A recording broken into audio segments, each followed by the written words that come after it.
cette coopération régionale au cours de ces dernières années, très largement grâce au soutien de l'Union européenne.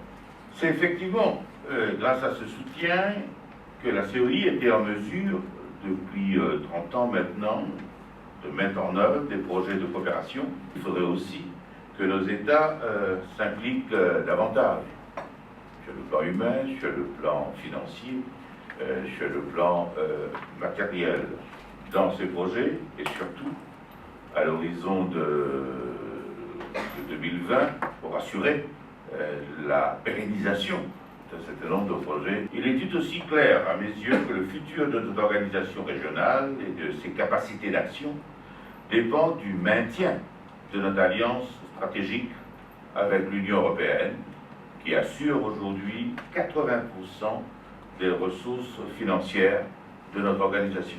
C'est dans ce contexte d'interdépendance bien comprise que nous devons chercher à consolider encore davantage notre special relationship. Autant je ne vous cacherai pas notre préoccupation. L'instabilité du monde, la crise économique et ses répercussions budgétaires et sociales, notamment en Europe, pourraient demain, et nous avons quelques indications de cela déjà, détourner nos partenaires des enjeux de développement de long terme.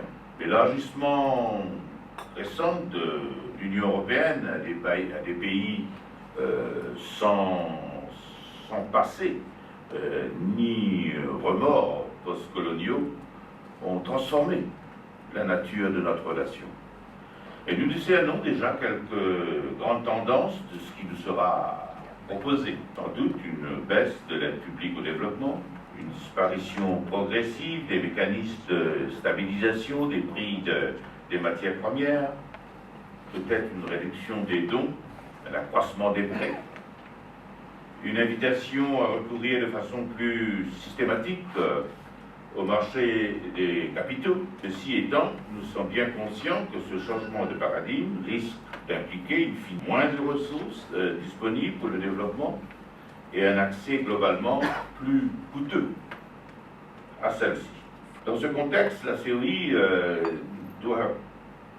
se doit d'assurer, aux côtés de l'Union européenne, la prise en compte des intérêts et des problématiques spécifiques des États insulaires en développement. C'est le sentiment que la déclaration conjointe que la COI a signée le 8 décembre dernier avec l'Union européenne marque une reconnaissance en Europe de la nécessité d'un traitement différencié et spécifique pour les petits États insulaires en développement. Ce traitement différencié, nous devons le promouvoir et l'amplifier ensemble, notamment pour faciliter l'intégration économique régionale de nos îles, en portant une attention particulière à leurs besoins spécifiques en infrastructure.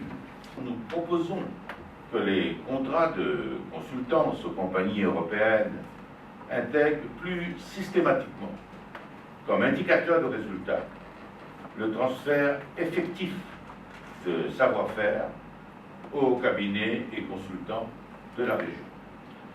C'est dans ce sens, et conformément à notre exigence de transparence et d'utilisation responsable des fonds européens, que la COI attache une importance particulière au renforcement de son système d'audit interne, de son service administratif et financier, ou encore de son service de passation des contrats et des marchés. Nous avons en 2015 célébré 30 ans de coopération exemplaire entre l'Union européenne et la COI. L'Union européenne reconnaît la vision de la COI d'être une organisation de coopération régionale de proximité, œuvrant pour la construction et le développement démocratique et solidaire de l'espace océan Indien.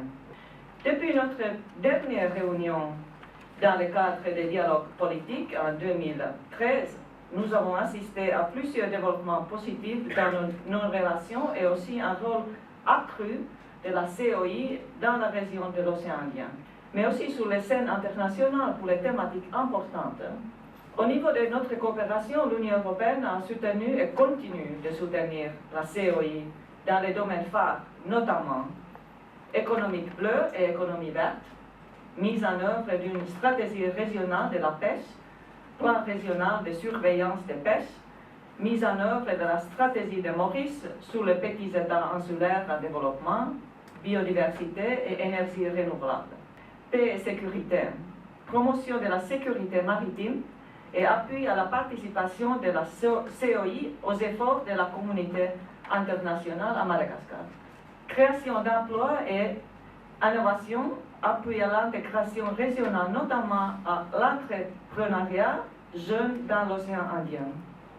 Connectivité numérique et maritime, études de faisabilité en cours dans les secteurs des TIC et du transport maritime.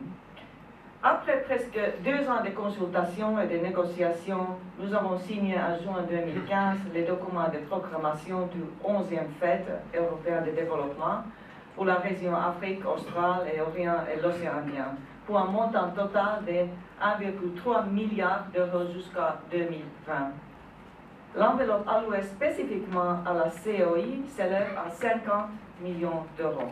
3 axes prioritaires ont été convenus mutuellement, notamment paix, sécurité et stabilité, intégration économique, gestion durable des ressources naturelles et communes. L'Union européenne souhaite continuer à travailler étroitement avec la COI pour avancer dans ces thématiques et formuler des programmes en accord avec les États membres de la COI qui apportent encore plus de la valeur ajoutée dans notre coopération. En effet, à travers les programmes et les projets financés par l'Union européenne et avec l'appui d'autres bailleurs, la COI a su faire reconnaître son rôle de défenseur des intérêts des petits États insulaires en développement sur la scène internationale. Je pense ici à la conférence sur les sites à Samoa, où la COI a eu un rôle très actif. L'Union européenne s'engage à travailler avec la COI pour la mise en œuvre des recommandations de la feuille de route de la conférence de Samoa.